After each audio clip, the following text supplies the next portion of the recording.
where I'm from, East Belfast. There we are. Well, I'm in lovely West Tyrone, County Tyrone in Omagh. Oh, gorgeous, lovely.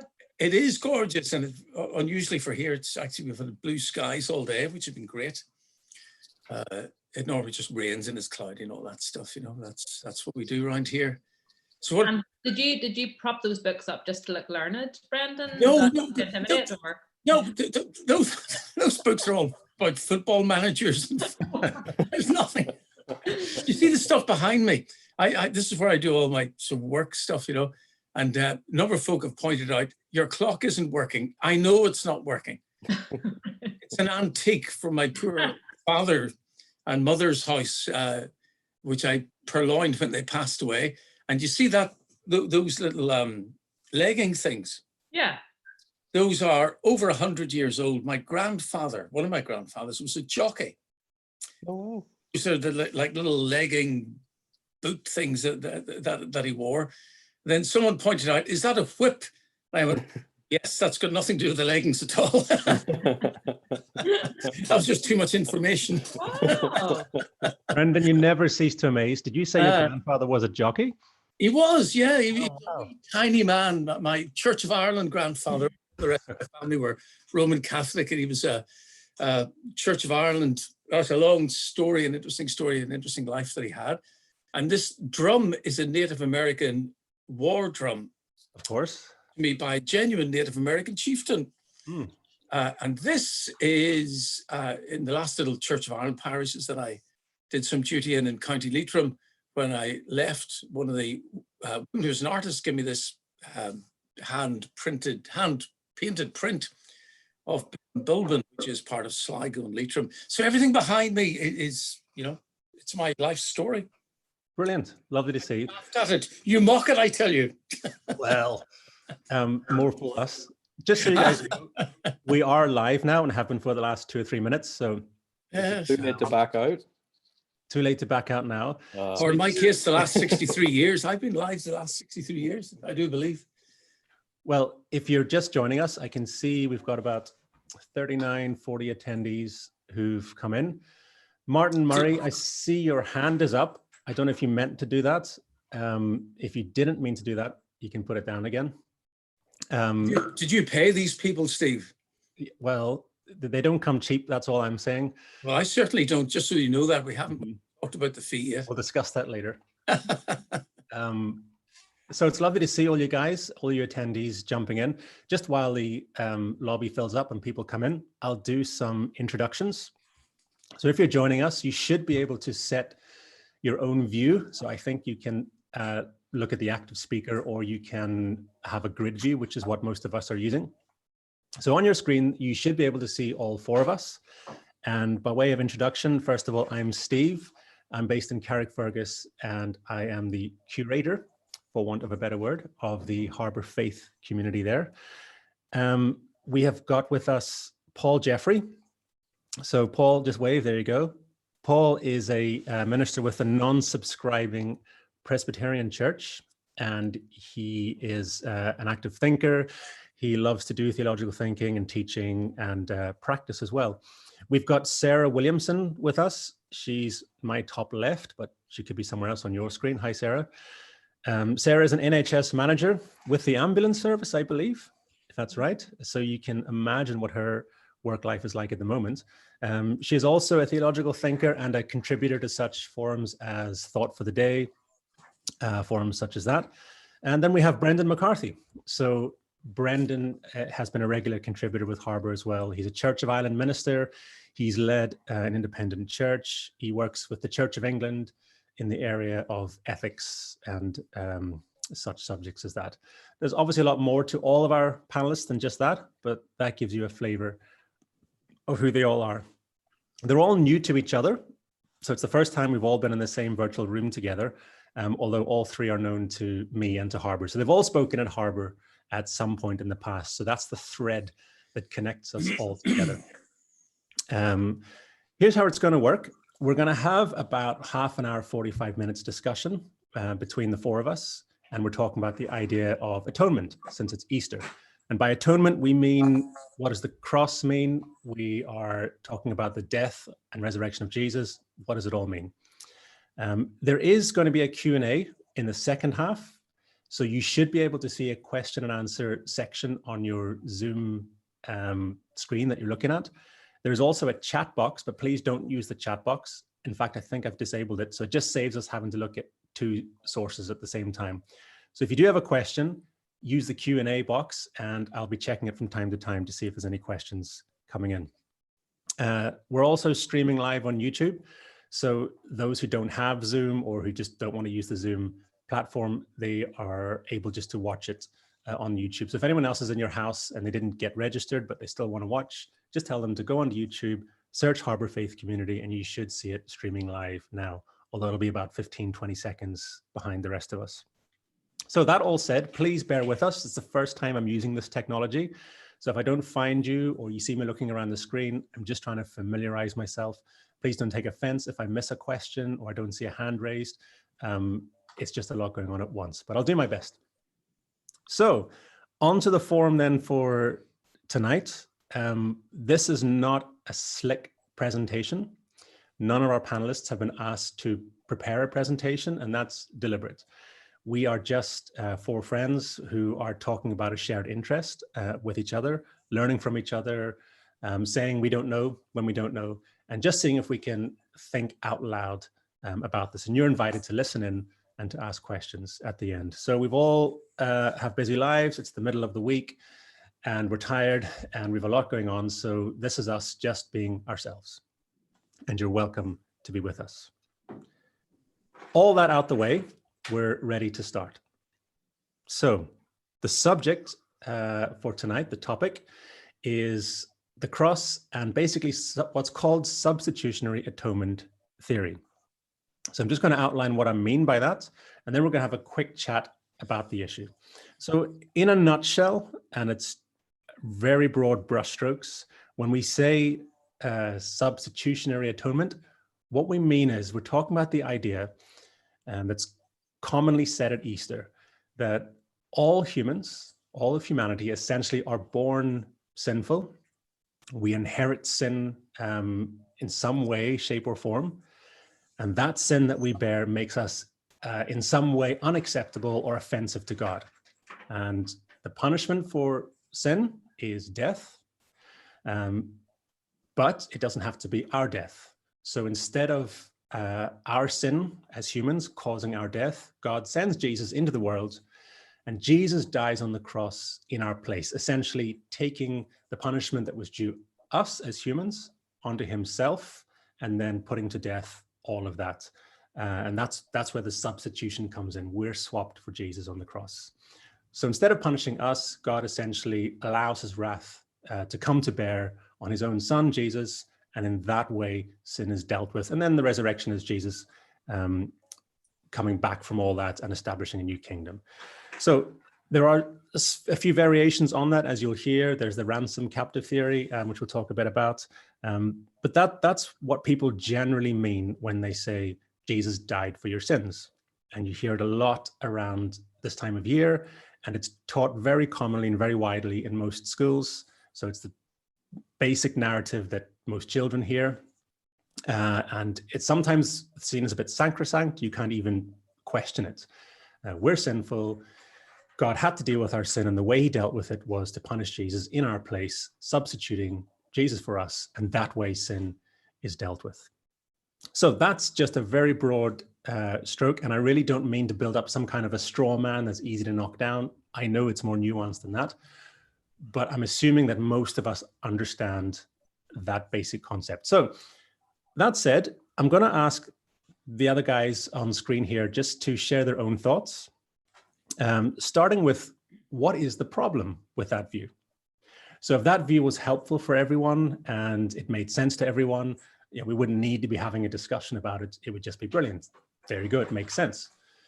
But for a lot of people, it doesn't make sense, and there are lots of problems with it. And so I thought we would just talk amongst ourselves about some of the shortcomings, some of the gaps, some of the problems with that way of thinking about the cross.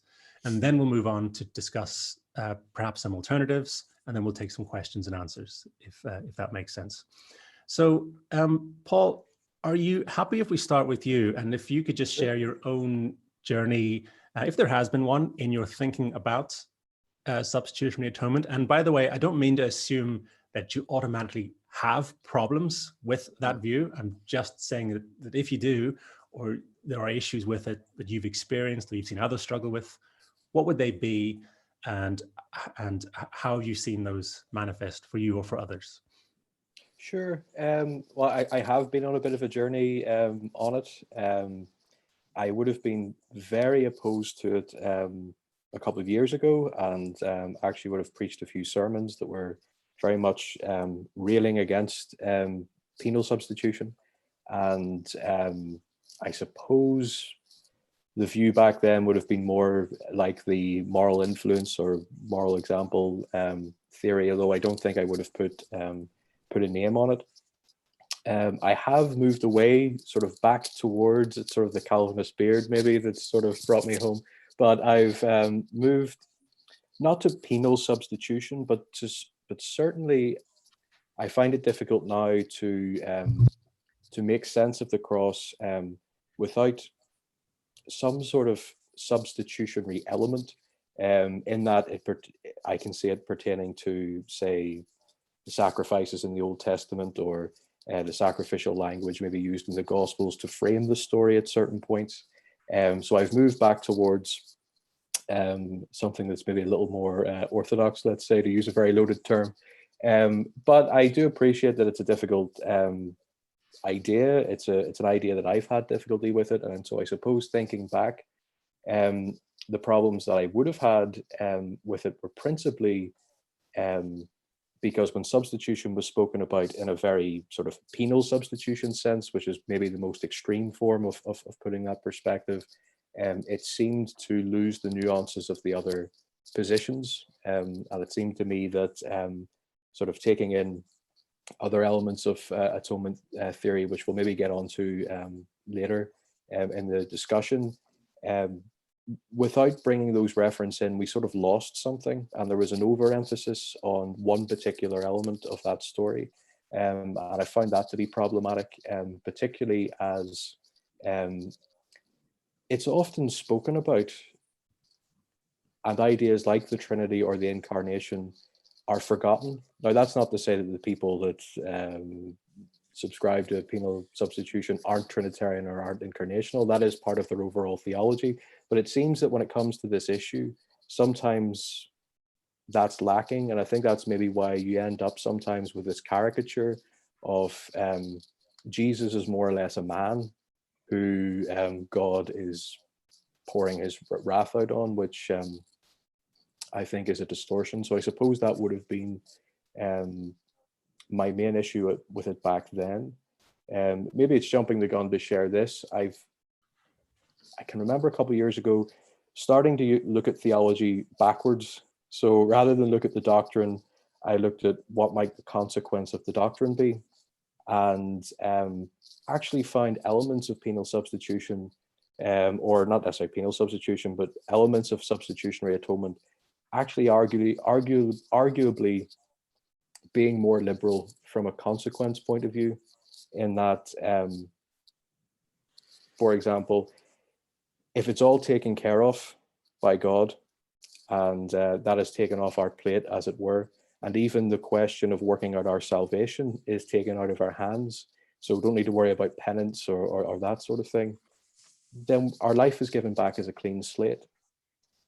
And there is a sense in which that's actually, as a consequence, more liberal than, say, the moral example theory, which would be maybe the most liberal on paper. And so I find that quite interesting. And particularly when I heard Zizek actually speak about Christianity in quite favorable terms. He's an atheist Marxist academic. And I was quite intrigued when he labeled Calvinism to be Christianity at its most radical, which is maybe not what many of us would say these days. But so I suppose that was my problem. I've moved a little closer to it now. Okay, thank you, Paul. Sarah, do you want to jump in at this point and share some of your own journey regarding this issue? I think so. I had the privilege of studying theology in the States at a seminary, which is, I don't know, considered probably one of the most liberal in the world, which was fantastic for me as like a 22-year-old Northern Irish conservative evangelical. And so I think that the journey was multifaceted, but one of the big things for me in studying this was beginning to realize that, and Paul has and yourself, Steve, have already thrown out a couple of different names of different atonement theories. I had just was very deeply steeped in the language of the importance of Jesus' death, and how it was for my sins, and that I was a kind of a filthy sinner, and what will wash away my stain, nothing but the blood of Jesus, all of that sort of thing. So to begin to study history, like the history of Christianity, and to see that there were these different theories that popped up at different times, but which tracked history. So that for the first 1,000 years or so, there was a particular view of atonement, which was held quite strongly. In terms of the ransom approach, and then there was one that kicked in for a while in the feudal period, which, because it was very relevant to that view of society, called the satisfaction approach to atonement, etc., and then penal substitution kind of kicked in the Renaissance.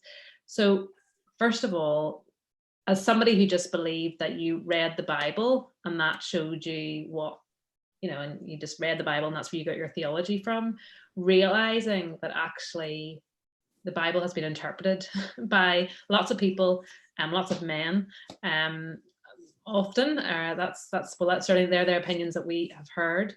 That was the first thing that was revolutionary, to realize, okay, so this way that I've been taught was contextual, and I was being taught that by an African-American woman called Dolores Williams, who was one of the founders of womanist theology. So it's which is Black African-American feminist theology. And what she was talking to us about, as well as teaching us, what all these big men said about why Jesus died, and how that had shaped the church, etc.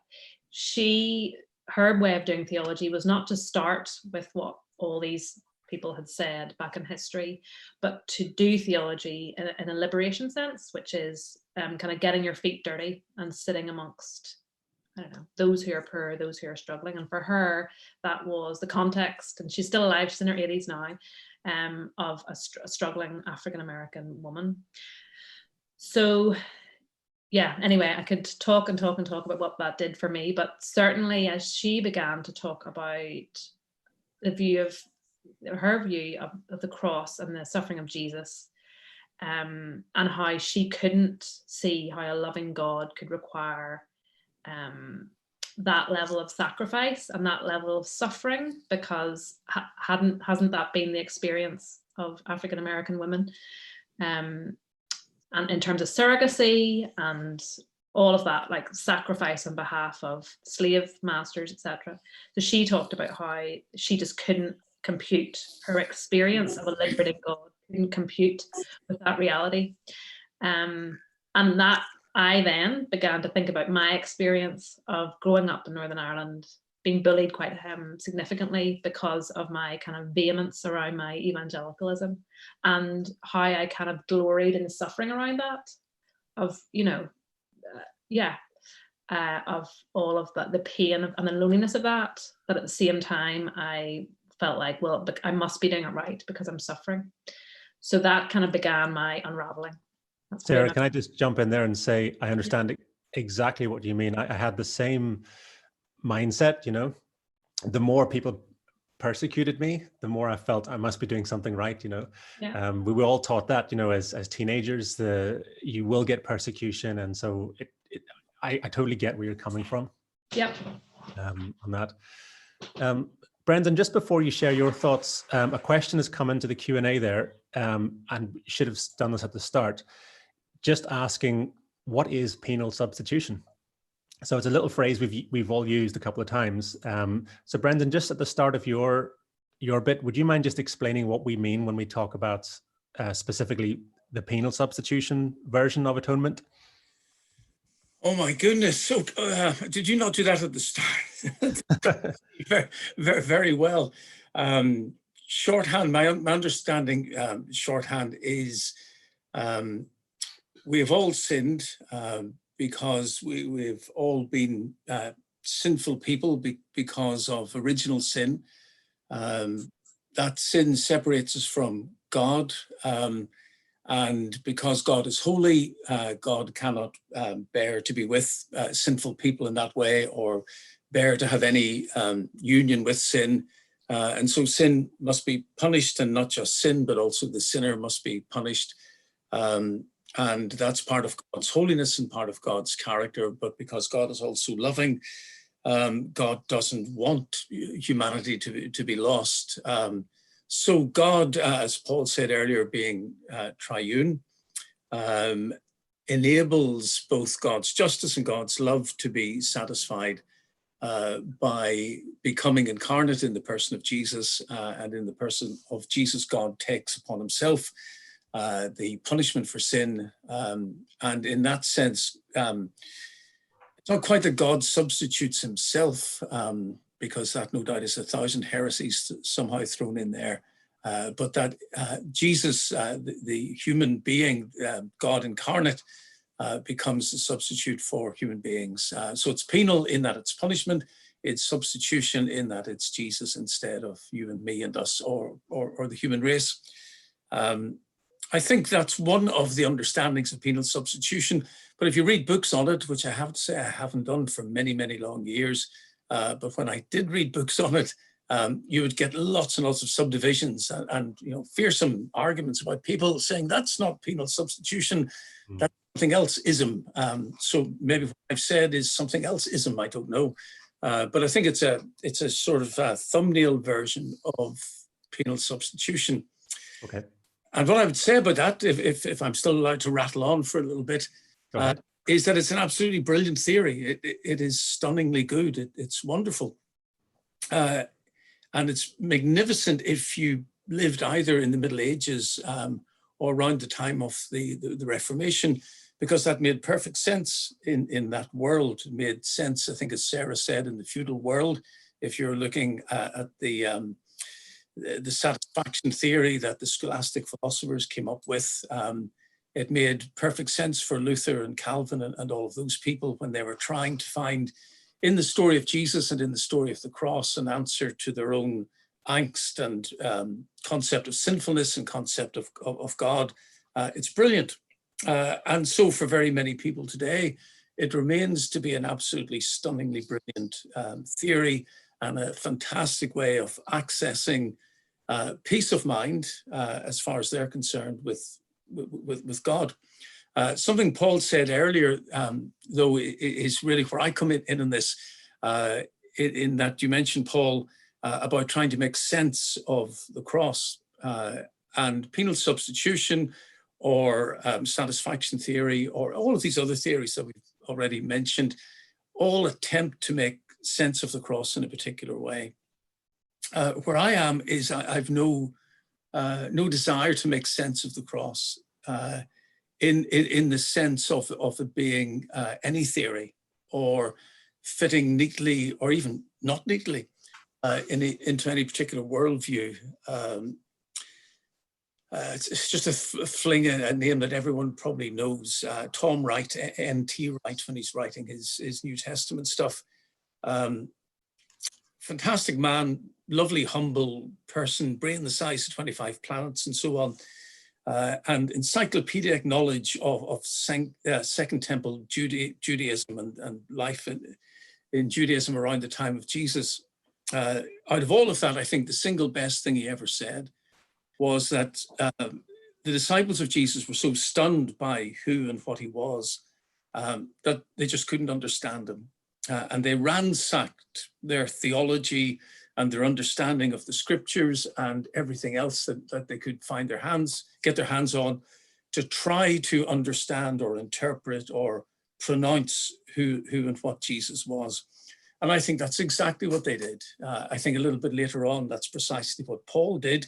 And he did it in different ways, in different writings, in what we now have as the New Testament, gloriously people whose writings never made it into the New Testament, also explored how they could say something magnificent about Jesus, who clearly was magnificent.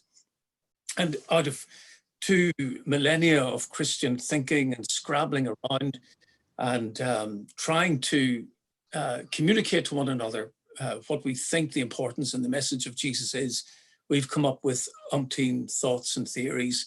And as long as, they're not intrinsically harmful to people, and therein lies a problem that no doubt we will discuss, but as long as they're not intrinsically harmful, I'm of the let a thousand flowers bloom school of theology, because my tiny little brain doesn't come anywhere close to reality. And the reality is much more magnificent than all of the theories put together. Okay, so can I come in on that? On the doing any harm? Do you mind? Yeah. I did say if. If. Yeah. Oh, well, okay. As long as you said if. Oh, a big IF. Yeah. Well, and I suppose I would say if only, in that this, well, a lot of the different theories of atonement, but the notion that a violent murder is salvific has been hugely damaging, and it has been hugely damaging, and often to those who are in abusive situations, to those, I would contend, who have been abused by clerics, to Christian leaders, all to people who've been in abusive relationships, any context whereas there is this notion that you should endure your suffering because Jesus endured his suffering, and that there was something good came out of that, that is hugely damaging. There's just there, yeah. Yeah. So I think that's where, yeah, I think the thing, Sarah, is to my mind, there's this paradox that I can think of lots and lots of people, even though I don't understand it, nonetheless, lots and lots of people for whom it has been wonderfully healing. It has brought them enormous comfort and security. But are those people who began and they've clung to it? Well, I'm thinking of my mother, who was far from privileged in any way, who lived a very hard and difficult life in very many ways, mental ill health, physical ill health, very much a difficult life without getting too personal about it. And yet she clung to that. And for her, it brought security and healing. Doesn't do that to me, doesn't do that to my sister, who had a much more privileged life than my mother had. So I see this contradiction, this tension, that for some people it is enormously damaging. For some people, strange as it might seem, it's been incredibly healing and positive. And then I think, to be honest, liberation theology has been terribly damaging to some people and wonderfully healing. Almost every philosophy and everything I can think of, which makes me think it's less the theology and the philosophy, it's the blooming people who are propounding it. The more I look and try to absorb my own nature and human nature, the less I want to say, although it doesn't seem like it now. Yeah, I have a lot of sympathy with the idea of some of these beliefs being quite damaging in certain ways, particularly for a robust Christian faith. I suppose what I want to do is, just while it's in my head, I just want to mention sort of the 4 or 5 main groups of atonement theories, just because we've mentioned a few of them, and people might be thinking, sorry, what do you mean by moral exemplar and so on? So I'm also reluctant to do this because I don't think any of us need to necessarily say that's mine, that's the one I like, because there are pros and cons to all of them. But as well as the substitutionary atonement theory we were talking about now, there's also which is where someone is substituted for someone else to take the punishment or pay the debt. There's also ransom captive, which is where we as humans, it's not that we're sinful so much as that we are held captive by the devil, and then a ransom in the form of Jesus is paid either to the devil or to God to set us free, and then the devil is tricked, basically, and there's that whole thing that goes on. That's the one you see in C.S. Lewis a lot with Narnia and all the rest. There's the satisfaction one, which is the feudal version that I think Sarah mentioned, which is more about God's honor needing to be satisfied more than a punishment needing to be exacted. There's Christus Victor, which I think someone mentioned, which is more that Jesus' death is a victory over the devil itself. So he destroys the devil's kingdom or destroys sin and death itself. It's got to do with more conquering and Jesus being victorious than it has about restoring God's honor or taking anyone's punishment. And then there's the moral exemplar, which just says that Jesus' death on the cross is just an example for all of us. Not just an example, I mean, but a powerful example that we likewise should be unwilling, to use violence against anyone else, even if it meant losing our own life, which is kind of what Peter's talking about in one sense when he says, this is our example that Jesus held back, right? So those are the sort of 5 main groups. Within those, there are multiple subheadings and subsections as well. But anyway, on the substitutionary atonement theory, I guess for me, the biggest issue I have with it is I just don't see Jesus talking about it.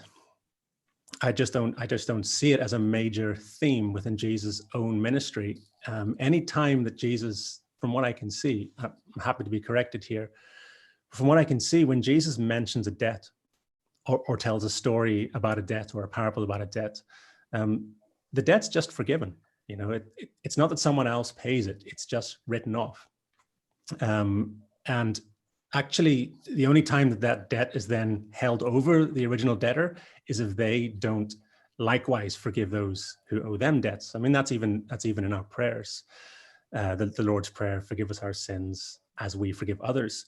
It seems to me that forgiveness, when Jesus is talking about it, is much more often tied to our own willingness to forgive others than it is someone else paying the debt on our behalf.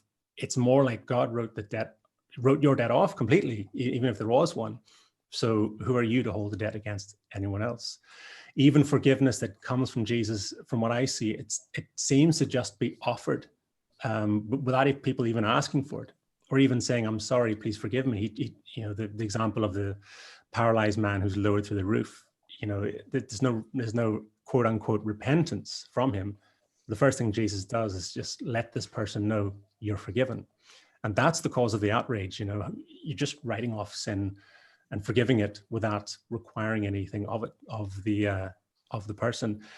So it seems to me that the more scandalous part of Jesus' ministry is his seemingly wanton, casual forgiveness of everyone, and then requiring us to do the same. I just don't see him making such a fuss about, well, the problem is God can't be near you, or you can't be near God because you're so sinful. In fact, he seems to demonstrate the opposite. He goes and deliberately spends time with those people, almost to underscore the point, that we're okay. I will be with sinners and they're fine. So if it was such a big deal, I would expect Jesus to have, talked about it. I know Paul references it and you can cobble it together, but so I guess for me, that's where the issue is. And that's why I think it can be damaging in the sense that it takes this otherwise wonderful message of Jesus, for me personally, and kind of undoes it and says, no, God is holding this over and against you. Because don't forget, it's not just that we say Jesus takes away our sins. We also say in the substitutionary model that we therefore have to believe that, or it doesn't apply anyway. Most often, so people will say, it only works if you believe it anyway. So it becomes even smaller, and it's like taking this expansive thing and making it smaller and smaller and ever more inaccessible. And I think a lot of people just walk away. They don't articulate that that's why they're walking away some of the times, but it's there. When you ask them, what are you struggling with? That's one of the big issues. So I guess it can be damaging, and there are pros and cons to all the different ways of looking at it. I guess. Does anyone want to come back on some of the stuff we've just talked about there in terms of some of the difficulties that model of atonement has? Maybe I'll put it this way. Someone in the Q&A mentioned, this is a reference to Steve Chalk, I believe. Rodney is asking, is penal substitution not cosmic child abuse? So I think that's a reference to basically God seeming to inflict abuse on his own child, on a cosmic scale, if you like.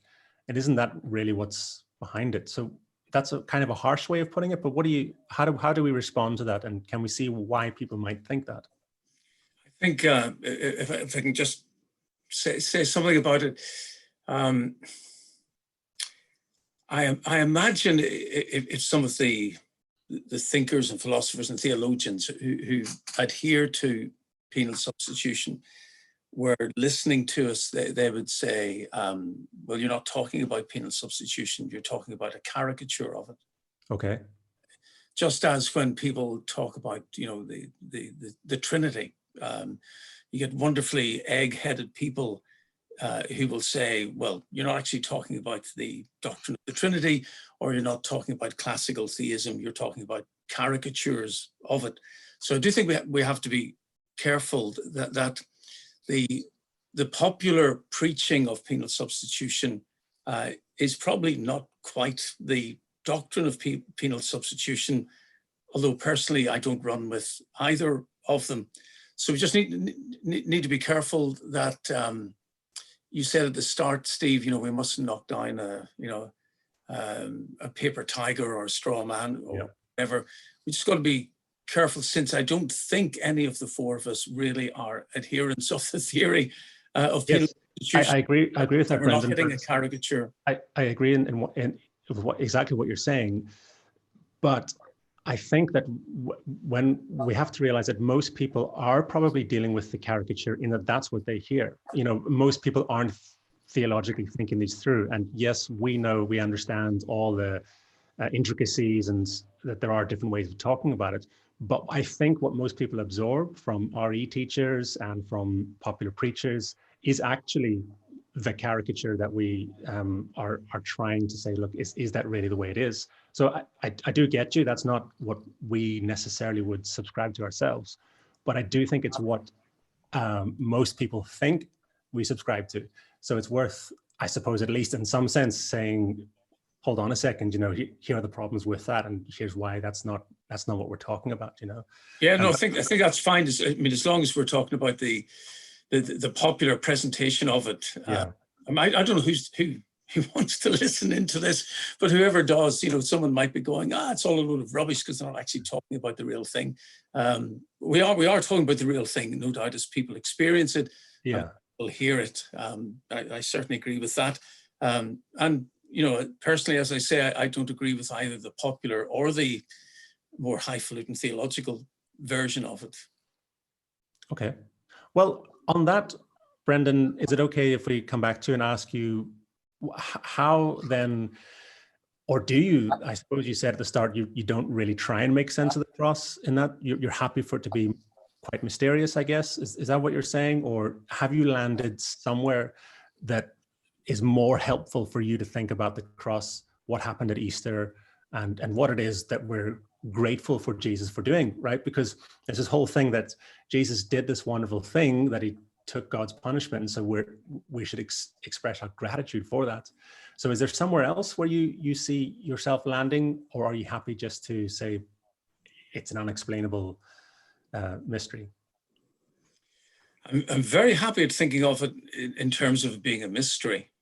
And when I think of my own childhood, my first understandings or grappling towards some sort of understanding of God, it was in an Irish Catholic village chapel that my father used to go every Sunday evening to a service called Benediction, which was a wonderful thing of lots of incense and candles and artifacts and so on. I remember being probably maybe 5 years old, which probably makes me a bit of a precocious 5-year-old. But I remember being in this service of benediction, and the incense was going, and the village choir was singing a little Latin chant, Tantum Ergo, which everyone from the Catholic background would recognize instantly. And I remember being overwhelmed with this sense of there being something big and wonderful and mysterious and home and that was where I lived, and that was where I belonged. And I suppose ever since that, I've spent my life trying to explore that, not trying to find it, but trying to acknowledge it, trying to live in it. And so when I look at the story of Jesus, I see someone who I believe got that much better than I did, probably got it much better than most people did, or certainly got it in a way that his followers wanted to point out that his life and his death and his reality beyond biological life and death was so great and so magnificent that they built their lives around that and around him. So I'm very happy to explore the mystery of that. I don't find any real 1 + 1 = 2 bits about it personally very satisfying or helpful. But I do love the mystery, and I do love intuitively what it gives me and what it does for me. Brilliant. Okay, thanks for that, Brendan. Niamh Kenny has come in and mentioned that from what she can see, the Bible seems to have verses that support bits and pieces of all these theories we've mentioned, and that there are ways to work them together. And I think that's fair to say.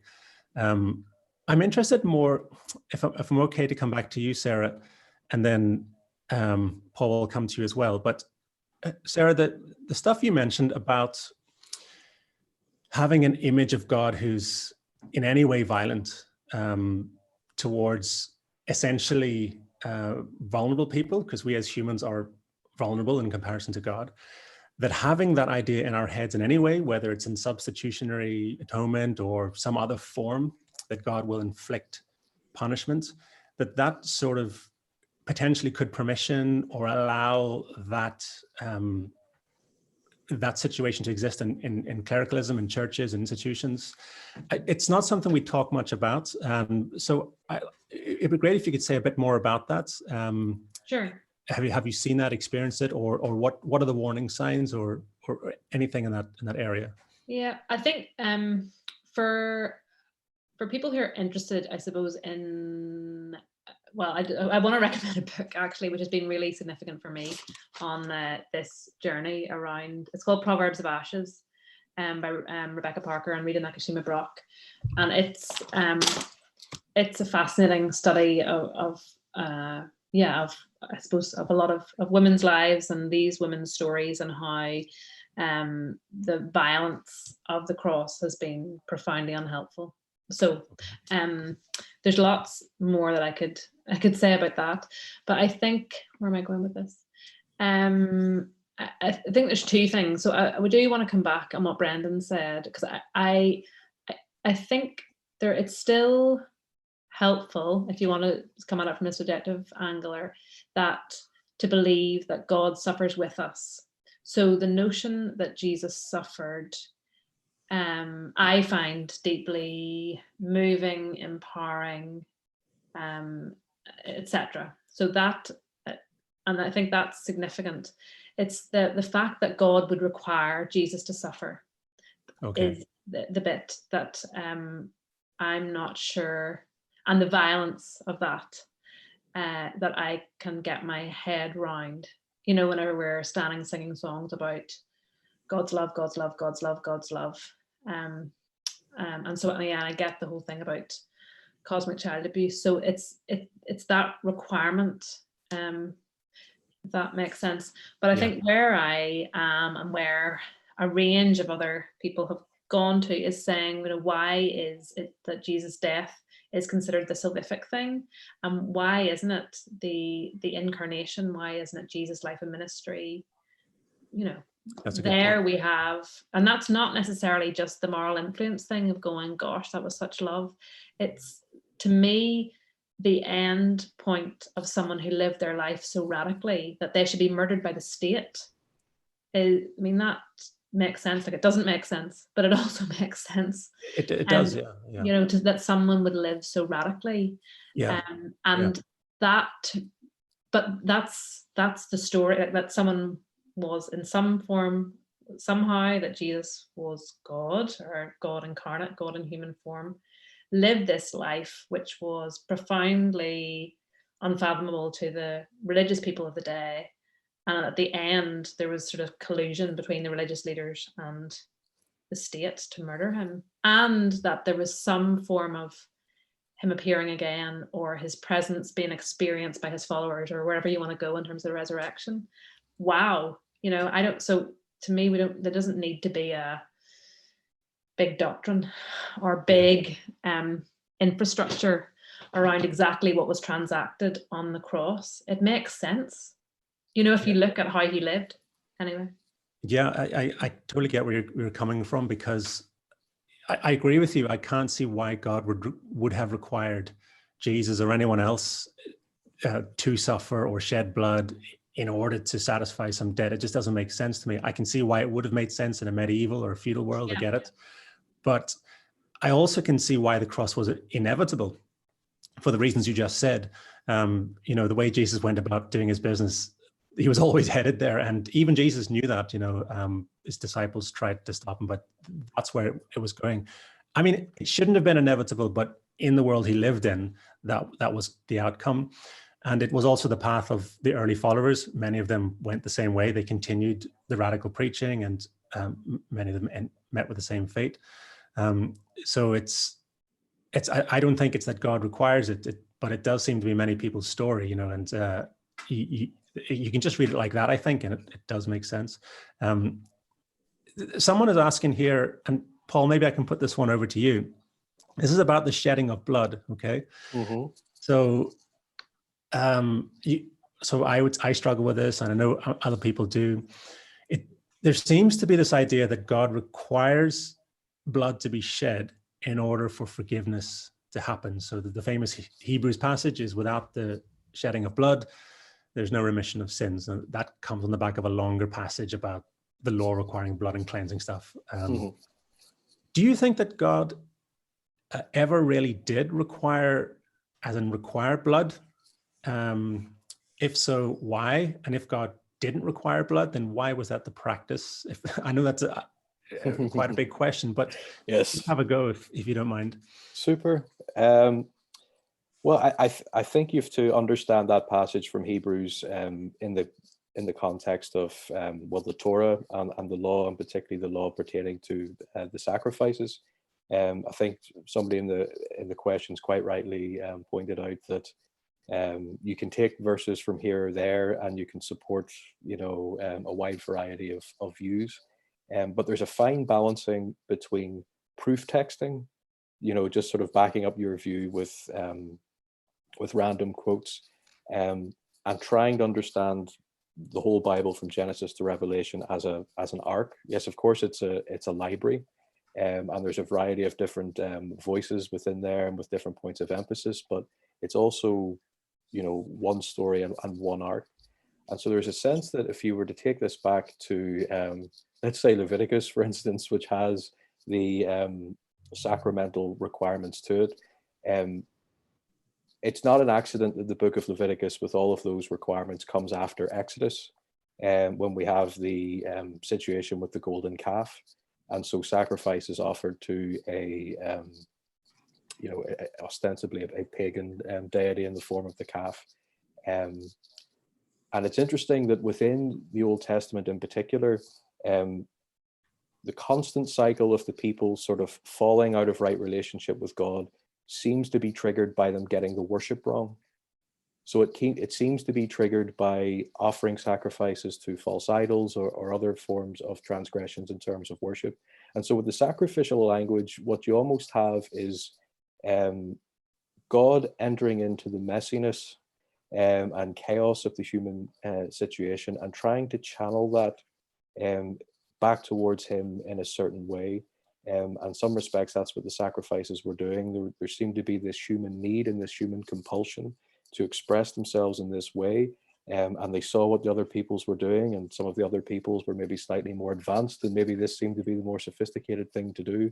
And so setting up rituals like, you sacrifice this animal at this time, is a way of focusing that energy back towards God, focusing that order back towards God.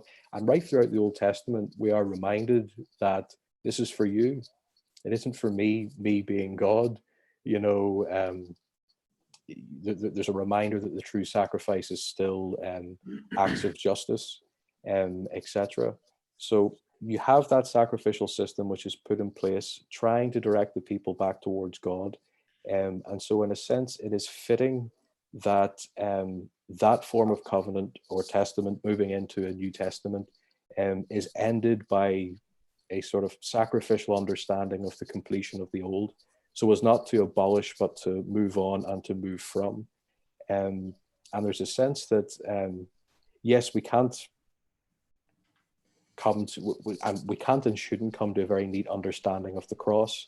But it does seem that by the earliest sort of readers, there was a sacrificial element to it. We have at the start of Jesus's ministry, behold the Lamb of God that takes away the sins of the world, which sort of takes us into the Exodus and the story there. And we start to see God, not just in the plagues, which weren't just, random, they were very strategic, sort of symbolically, taking out the powers that the pagan deities or the Egyptian deities were supposedly in control of. And so there's a strategic element there, but it makes us look back to that story and see not just God in the signs and wonders, but also to see God in the Lamb itself. And so I suppose we're maybe getting over literalistic when we say that God absolutely demands his pound of flesh. He says elsewhere in the Old Testament that it's not the animal itself that I'm interested in, it's you ordering yourself to me. And so there's a sense that language is then fitting, because we're moving out of that notion of sacrificial worship to, well, a different kind of sacrificial worship, in that when we meet to worship, that becomes our singing, our celebration of the sacraments, that becomes our sacrifice.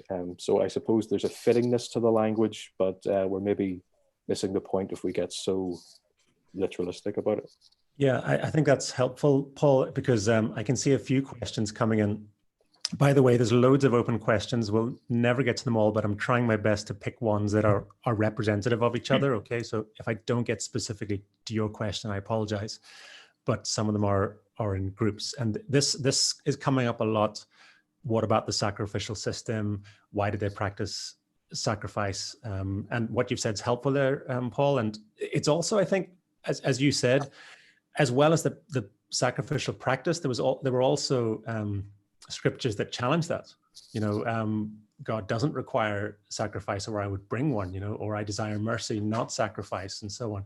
So we shouldn't think that there was just one way of thinking about how to engage with God. There were multiple ways, sometimes competing with each other, and we tend to just pick out the thread of overly literalistic sacrificial systems. And also the thing about a blood sacrifice, interestingly, is most offerings weren't for sin. In killing animals and all that was common practice, but the sin offering tended to be the scapegoat one. And that was actually the one time where you didn't kill the animal, you let it go. There was no blood required.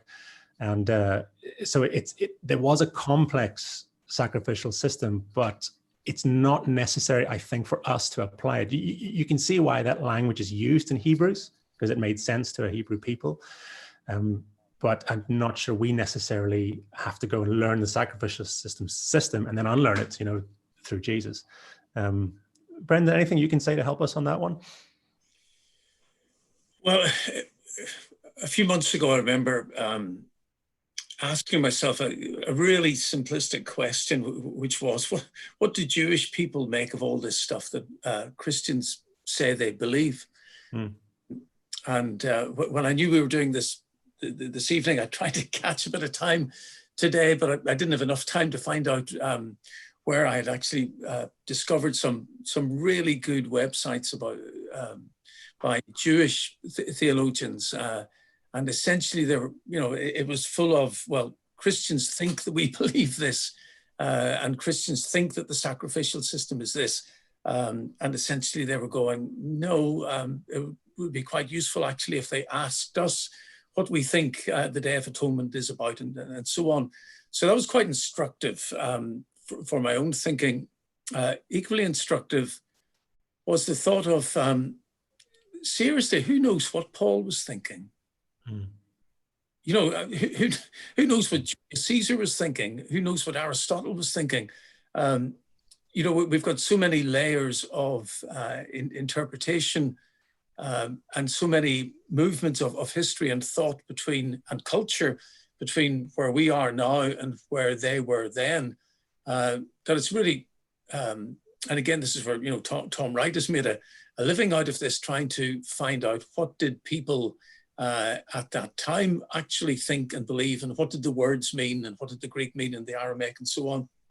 So I think there's a real mystery, if you like, about that. We assume too readily that when we read our Bibles, we understand what was originally being intended. But listening to what Paul was saying, what you were saying as well, and what Sarah mentioned, the thought that was coming to my mind is there is something dramatic, there's something poetic about all of the scriptural language from start to finish that pulls me in. And when I, you know, whatever the passage might be it Hebrews or Paul's writing in Romans and all the rest of it, if I let it hit me the way I let poetry hit me, or a play, a drama hit me, there's something in it that strikes me, that makes sense, that draws me into Jesus, who he was, what he stands for, draws me into the greater reality of God. And a bit like trying to explain someone the meaning of a joke, you know. Once you start parsing it and analyzing it, for me, it all begins to go, it all begins to disappear somewhat. And then when I start letting it touch me as a poem, as a drama, as theater, it's magnificent. The Gospel of Mark, which has one little, you know, ransom mentioned in the middle of it, but again, who knows what that means. If that's all you had, if that's all I had, I believe I would be drawn into the person of Jesus. I would want to identify with him. I would want to say, yeah, whatever he's for, that's what I'm for. Whatever he's on, I want some of it. And as you know, the original ending of Mark's Gospel doesn't even end with the risen Jesus. It ends with people being terrified because a young man has told them that Jesus has risen, hanging the suspense in the air, but offering the hope and the exploration. And all of that, when I approach it in that way, makes sense to me and speaks to me and inspires me. Brilliant. Thank you, Brendan. Sarah, I'm going to ask you for a comment on this. It's not so much a question, more of an observation, and I'm hoping maybe you can add to it from your own experience. So Shauna says here, if Jesus didn't just come to earth in order to quote unquote die for us, but came to reveal God, it changes how we see the cross. She says, maybe Jesus didn't know exactly what was going to happen to him until closer to the end, and because of how people were responding to him. When you think about the wider message of Jesus, does it help you think, I don't need to focus so much on exactly what the cross means, but does it pull you back into what Jesus is actually revealing during his ministry, rather than what is supposedly dealt with at the very end on the cross? And does that help you then how you see the cross, or is there anything you can add to what Shauna is saying there? Yeah, I guess, and this is where I'd be interested to hear a challenge on this. Maybe it's because I spent such a significant chapter of my life focused on the blood, you know, the suffering, you have to suffer. If things are going well, then that's wrong, because you should be suffering, because, you know, suffering is how you are, you know, that's what you should seek out, because that's what Jesus experienced. And for me, I suppose the suffering has been fairly low level in comparison with a lot of others in comparison with a lot of women, in particular, because that's what I'm interested in, women and women's bodies, and the narrative of that you must live with your suffering, of what that has done. So I recognize that there's partly my experiences that there's a yin and it's a yin and a yang, and that I've moved to focusing on the salvific aspect of Jesus' life, because that's where I find the provocation. To me, what I love about the Christian story is that just when you think you're comfortable, there's something in the narrative, there's something about the life of Jesus in particular that provokes you, provoked me, to look to the margins, to look for and care for the person who I didn't even think about or see.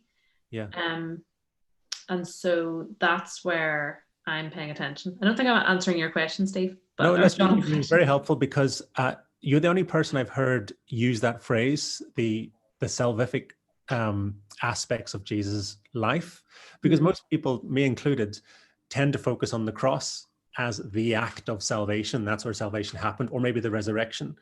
But I like the way you describe those moments of Jesus' actual life that are themselves, by salvific, we just mean engendering of salvation, I guess. Is that what we mean by that? Well, I suppose they are, if, a lot of the narrative about the cross is that's where God was revealed to us. We saw God's love revealed. And where, I don't know, I see God's love revealed in Jesus feeling the touch of the woman who touched the hem of his garment, and turning in the crowd to address her. So to me, that's,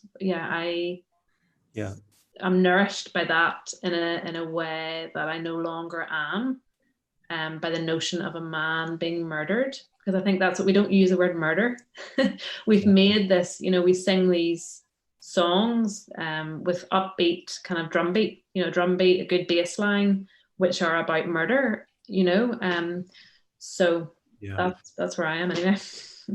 The reason I like that emphasis is, the whole Jewish story really gets going with Exodus, so that they're slaves, and they're under oppression by a powerful ruler. The Egyptian Pharaoh was, in their culture, seen to be divine in many respects. There's a whole religious system behind Pharaoh and their captors, and the whole narrative is that God is for the powerful, and if you find yourself on the underbelly as a slave or something else, well, you must have done something wrong, or must be experiencing God's wrath, or whatever. But then Moses is told at the burning bush, God has heard these cries and is not going to stand for it, and actually seems to challenge that idea. The God Yahweh, I am who I am, challenges that idea and says, no, that this isn't okay. This isn't how the divine works. It's not God of the powerful against God of the weak and the marginalized. It's the complete opposite. And that starts all the way back in Exodus. And that was a relatively new concept that began and really spread, I think. And that carries on exactly as you say. That is in itself salvific, in the sense that it makes us see God differently and realize it's not these rulers who are operating on behalf of God in the way that they suppress other people. That, in fact, from then on, it's constantly look after the widow, the stranger, the orphan. Don't forget you yourselves were slaves. There's this constant refrain that that's whose side. If God is playing favorites, not that God does in that way, but that's where it comes down to. And Jesus reminds us of that. That's exactly his ministry. As you say, the women who other people would turn away, the lepers who no one would touch, the sinners who people wouldn't go near, the tax collectors who no one associated with. It's there that salvation, in the sense that we are waking up to that's who God really is. And that kind of saves all of us, because if that's how it works, then as we start to live those lives, we sort of potentially save each other, and love each other in that way. I'm not saying that's what you meant necessarily, but that's kind of what I get when I'm listening to you talk about Jesus' life. Because otherwise, what's the point in his life? If the death is the big thing, that could have just happened and been dealt with. Sorry, I'm going on here. Go ahead there, Paul. I see that. It's just a question that occurs to me. I'm just going to throw it out to whoever. Might we say that the suffering and death of Jesus was necessary insofar as it relates to the incarnation? And so for God to be fully human, he had to suffer, because every human being knows suffering. Pain is, both emotional and physical, is something that is universal. And obviously there are groups that experience that in more pronounced ways. But even, privileged classes, experience suffering in life through various different ways. And so might we say that Christ's suffering and death, it's understood in connection with the incarnation, because he had to experience those things in order to be fully human. I don't know. I'll throw that out there. Yeah, it seems to be just part of the normal human experience. That's the way that's how we experience life, and maybe that's how Jesus had to. By the way, Sarah, it's saying that your mic is muted, just to let you know. So I don't know why I did that. There you go. You're back on. Yeah. You're back. I think as well, Steve, one aspect of sacrifice that we haven't talked about is the idea of Jesus sacrificing himself. And when we recognize the world of Jesus was a very different world from ours. A very different world from the world of most of us living in Ireland and the UK. Probably not so very different from those living in Syria at the moment, or those who lived under the Islamic State and so on a couple of years ago. So he lived in a world that was violent and bloody, and the powerful dominated and ruled. Justice was a rare thing, and so-called justice was meted out by the people in the ways that they decided. So the idea that in order to be true to God, in order to be true to his understanding of God and God's message and his own integrity, he kept on doing what he was doing, kept on saying what he was saying, and kept on being what he was being. And in that sense, sacrificed his life. He could have ditched at any time. And no doubt lots of other messiahs did. Some ended up on the cross and some ended up executed as well. And no doubt lots of them thought, oh, this is getting too hot. I don't think I'm the Messiah anymore. I'll go and find something else to do. But Jesus didn't. We talk in that world of war and destruction. We do talk of people sacrificing themselves to save other people, whether it's resistance or the French resistance, or whether it's somebody, I don't know, in the American Civil War, whatever it be. We get the idea that we sacrifice ourselves, we live sacrificially. And to my mind, the idea of Jesus saving us, if you like, because he is who he is, and he lives sacrificially. And in some way, we unite ourselves to him, and he is united to us, and together we are united with God.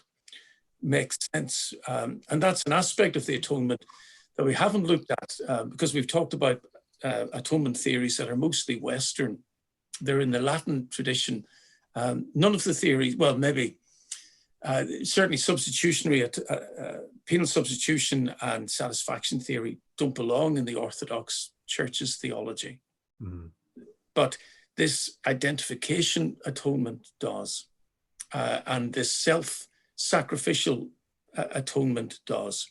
And certainly I find myself much more drawn to that. Brilliant. I think you're right. The whole Western thing is really important, because one of the huge mistakes I think we make thinking about atonement is that we think it's about how we get to go to heaven after we die. This is this whole idea that we're obsessed with, or how certain individuals get to go to heaven. But even if you go back to the sacrificial system, all this cleansing with blood and all the rest, even at its most literal, the idea wasn't to cleanse people so that they could go to heaven. It was to cleanse the earth so that God could live here. The temple needed to be decontaminated, if you like, or made pure, because that's God's residence. It was much more the idea of Yahweh being present here rather than us having ways to go and be with God. Obviously, that was thought to come in its fullness on the day of Yahweh, as it was thought. But we constantly have this idea of how do we escape? You know, how has Jesus made a way for me to get away from here and go to God? Whereas it's perhaps missing the point. That's our Western view, but actually that's not really the expectation of Orthodox, of Judaism even. It's more, how does God be with us? And in that sense, you could say that Jesus is demonstrating God is already with us, you know, and always has been. And these are the ways in which we can relate to God and be in that dance, be in tune with that music, and be one with Jesus as we do what? As we love each other. That's how we're one with Jesus, because Jesus loves us. And I agree with you. If I had to think of Jesus in a sacrificial way, I would think of it the way you're suggesting, that, yeah, people do sacrifice. If you think of the classic tank man guy, you know, from Tiananmen Square, where he's standing in the row of tanks, you know, no one really knows what happened to that guy. Presumed captured or in prison, maybe executed. But in a sense, he does, in taking a stand against oppression, end up losing at least his freedom or his life, perhaps. So you could describe that as a sacrifice, but it's a willing one. It's not forced on him. And if there is a sacrificial element to Jesus' death, I would want to think it's much more a willing thing, that Jesus is willing to go through himself rather than something imposed on him by God or anyone else. The thing about that as well, just very briefly, is that sort of sacrifice, of course, is a sacrifice for someone. It's never a sacrifice to someone. Yeah. And Tiananmen Square did not sacrifice himself to the Chinese authorities, but he did sacrifice himself for other Chinese citizens and so on. So there's something about living sacrificially for people that doesn't require an object, if you like, Yes. of the sacrifice. Yes. Okay. Paul, a question's coming specifically for you, Paul. Dear. I'm just scrolling up to see if I can find it. Yes.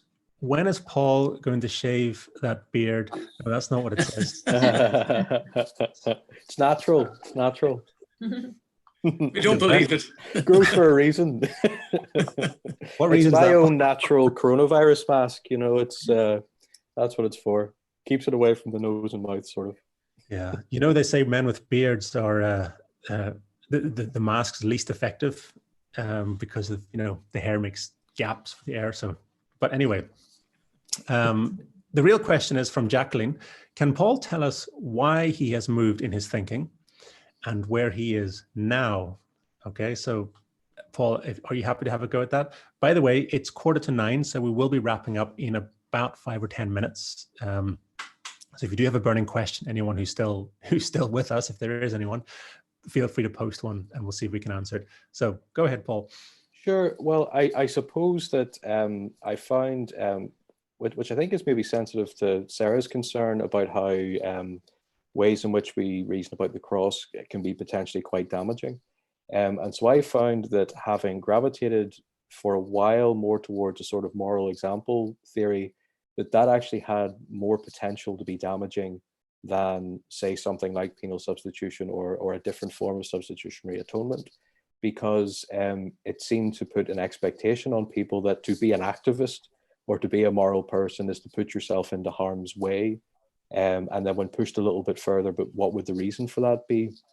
It wasn't always clear, particularly since some of those sort of moral example theories don't necessarily follow through on a resurrection, or they aren't quite sort of sure where they stand on that. And so I found it to be actually quite a harsh view of the cross when put in that way. On the one hand, I think, Brendan, you're right in that the cross is senseless in a sense, but good old Christianity, sort of teaching a lot of things in paradoxes, we sort of make sense of it almost in a providential way by looking at it as an over sort of riding arch.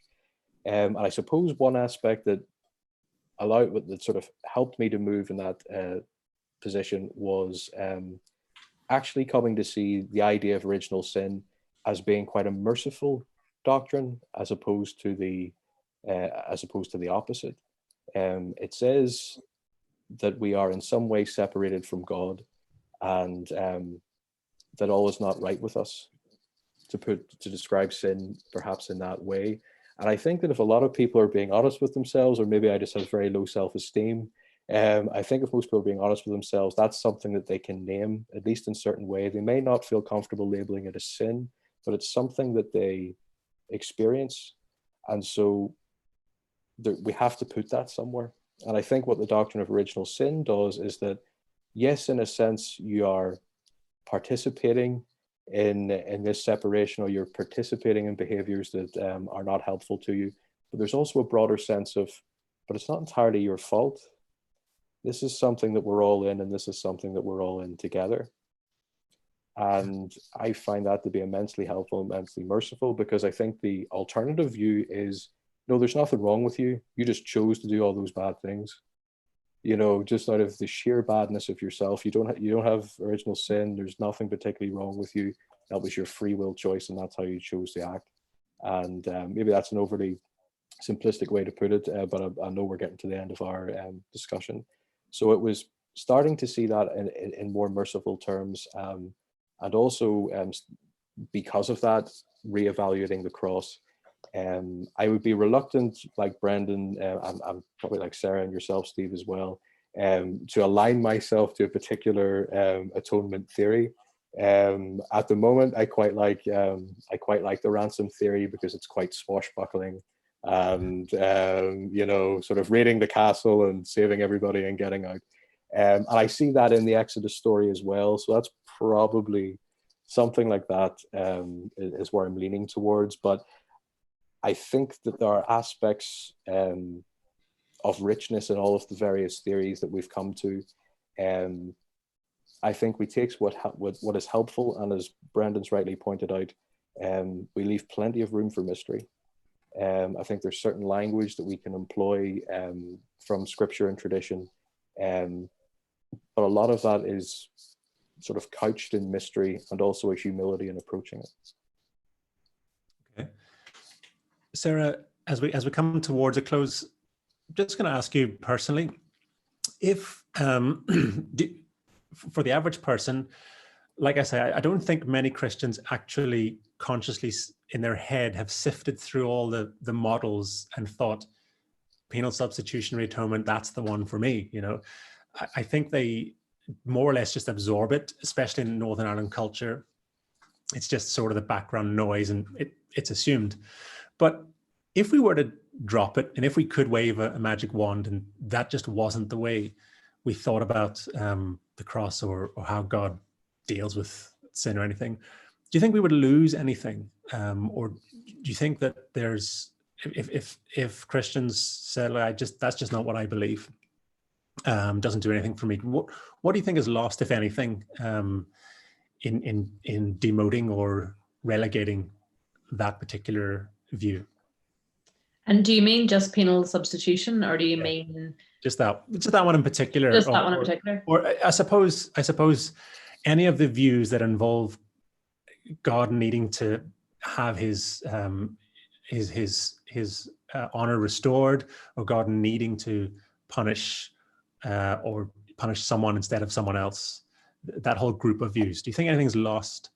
Can a Christian safely get rid of it and still be fine? Do you think?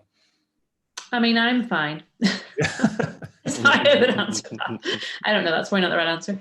I think, well, and I saw there that somebody had asked a question, Trevor. Hi, Trevor.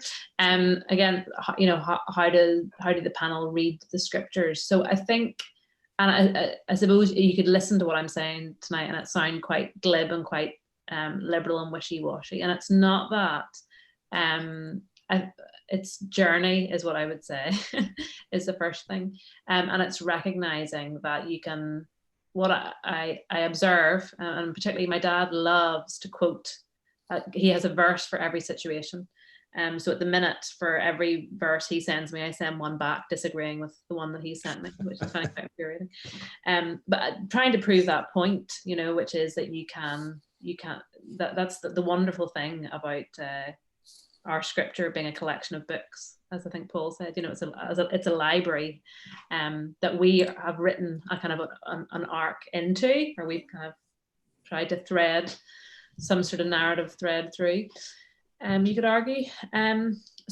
All to say that I'm not sure, because it's not something I think I'd have to think really hard about what we would lose if we said goodbye to one individual take on why Jesus died.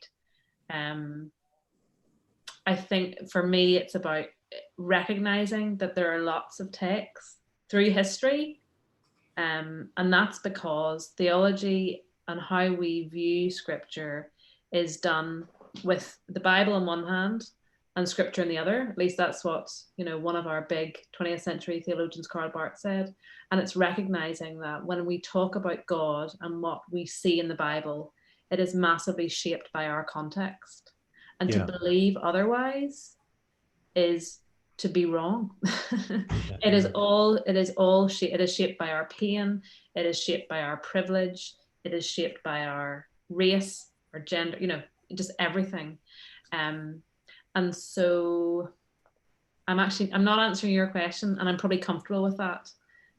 Which is to say, I'm sure we're losing things if we say no to believing that God required God's self to experience murder in order that humanity could be saved. Yes, I'm sure we lose things, but it's not really a conversation that I'm interested in having at this point. It's an interesting. It's a question someone sent in, and I think, like you, I don't really know the implications of not buying into that theory. I am working now under the assumption that God never has been violent, never will be violent, that just there is no possible violence in God at all. That's my working assumption, provisional as it is, and I could be wrong, but it's not caused me any great difficulties. I don't think my faith is any less than it was. So for the person who's asking that, I think I get where I agree with you, Sarah. Personally, it's not caused me any discomforts. In fact, it's done the opposites. And sorry, I would say as well on that, Steve, this guy, Denny Weaver, there's some really interesting theologians who have written about the non-violent atonement, who have very definitely said, as you've articulated, I believe that God does not endorse, sanction violence. Yes. And therefore, if that's my core belief about who God is, through my experience and through my reading of scripture and theology, then that means I need to read the atonement differently. So there's definitely a big school there's lots of people who come to that conclusion. You're exactly right. There are many people who write about this stuff, but it doesn't find its way to the popular domain quite often, and which is a loss. But as soon as I say something like, I don't accept a violent God, immediately people will ask similar questions like, well, what do you make about the violent passages then in the Bible? Because there are some. And I think just as much as we view the Bible through our own privilege and gender and race and culture, so did the people writing it right within theirs. And as someone just explained to me once, when we read the Bible, we're reading a library of works where humanity is waking up to different elements, different awarenesses of God at different times in history, and they're right about something and then wrong about something else, and then that gets fixed. And as soon as you see someone in the Bible going, this is what God's like, a few chapters later, no, that's not quite like how it is. And so the Bible itself is in constant conflict and debate about what God's like, and you see some of them rejecting the violent view altogether and others going, no, God is violence. So actually I think we are well within the scriptural tradition to say, hold on, that's the bit I reject, and it doesn't mean you're not being biblical. It just means actually you're trying to treat the Bible honestly in how it's happened over the years. Either Paul or Brendan, do you want to jump in on what we've just been chatting about there? Maybe just to say, I would be delighted if we ditched all the theories, and I don't think we would lose an awful lot, but we would gain. Oh my goodness, we would gain a life of exploration. We would gain friends. I think, Sarah, you said, somebody said, how do you read the scriptures? And my answer would be infrequently, because I want them to surprise me. I want to be stunned by them, shocked by them, appalled by them, thrilled by them, mesmerized by them, rather than, this is just a book, a wonderful book that I pick up and read and use and argue from and so on. I think they're a magnificent collection of struggles, of thought, of spirituality, of prayer, of goodness, of badness, of everything that combines to make us human. But I love Hamlet, absolutely love it, but I don't read it every day.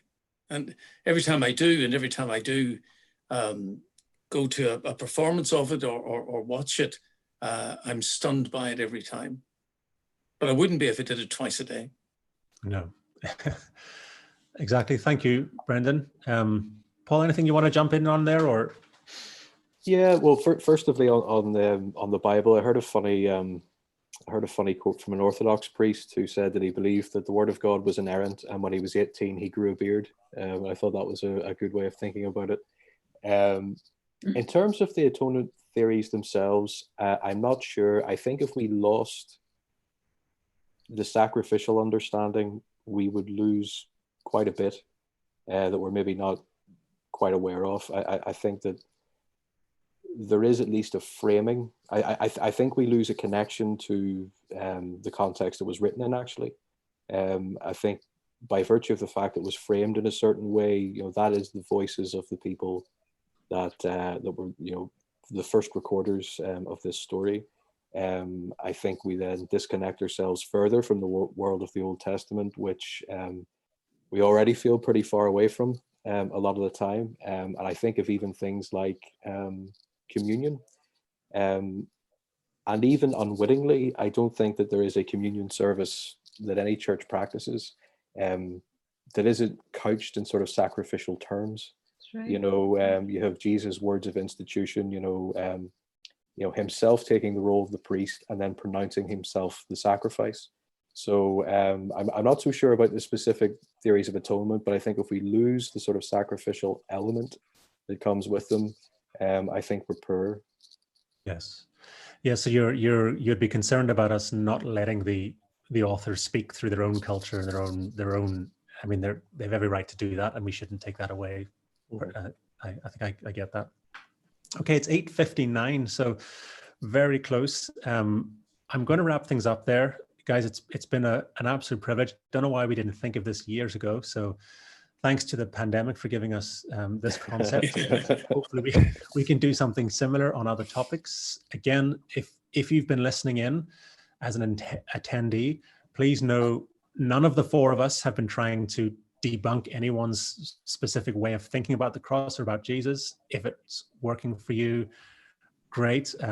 This is just the four of us thinking out loud, chatting with each other, and not always agreeing even. So none of us are representing any church or denomination. We're just individuals sharing our own experience so far.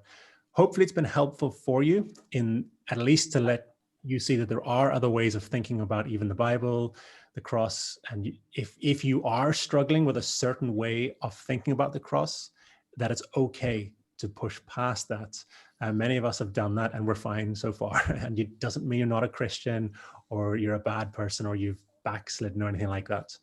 It may mean exactly the opposite, actually, and that you are willing to keep going, keep learning, and keep growing. And may that always continue. So God bless everyone. Have a good night. Thank you to our contributors for taking time on a busy week on a Wednesday night. Really appreciate it. Hopefully we'll get to do this again sometime. So thanks and good night. Thank you. Bye-bye. Oh, yes. Bye-bye, everybody.